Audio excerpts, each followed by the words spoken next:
ওই সমস্ত প্রাকৃতিক দুর্যোগ আল্লাহ তাআলা আমাদের কি করেন দিয়ে থাকেন। কিসের কারণে?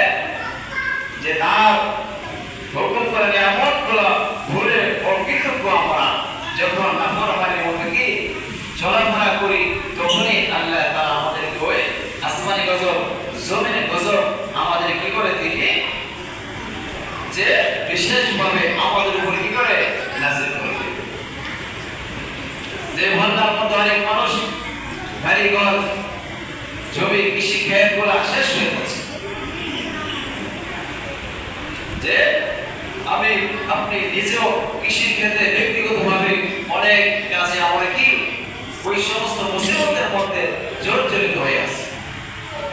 এই জন্য এই সমস্ত গজব আল্লাহ তাআলা আসমান থেকে দেন, আবার জমিনে তারা মুসিবত আমাদের উপর কি করে দিয়ে দেন।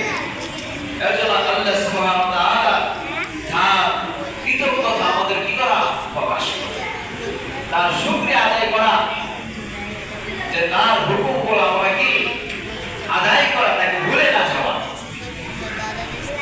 এর জন্য যে সমস্ত প্রাকৃতিক দুর্যোগ শহর কিংবা গ্রামে যে ঝড়পথে ঘিরে ফেলে এবং যার প্রভাব থেকে মানুষ এমনকি জীব জন্তু তারা কি রক্ষা পায় না।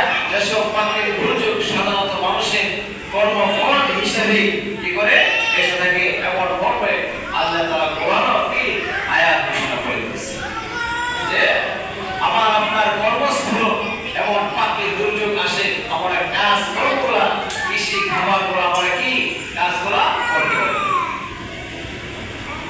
আল্লাহ সুবহানাহু ওয়া তাআলা শহরে কিংবা গ্রামে উভয় জায়গায় কি করে ওই সমস্ত আসমানি গজব জমিনি গজব প্রাকৃতিক দুর্যোগ আল্লাহ তাআলা কি করে আমাদের উপরে দিয়ে দেন। আল্লাহ সুবহানাহু ওয়া তাআলা পবিত্র কোরআনে ঘোষণা করে দিয়েছে যে যাহারাল ফাসাদু ফিল বাররি ওয়াল বাহরি বিমা কাসাবাত আইদিন নাস।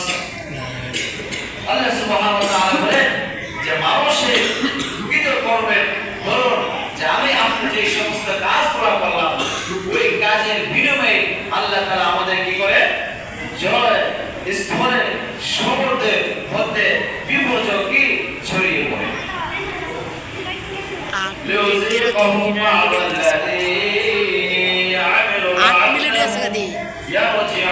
ভিডিও করো।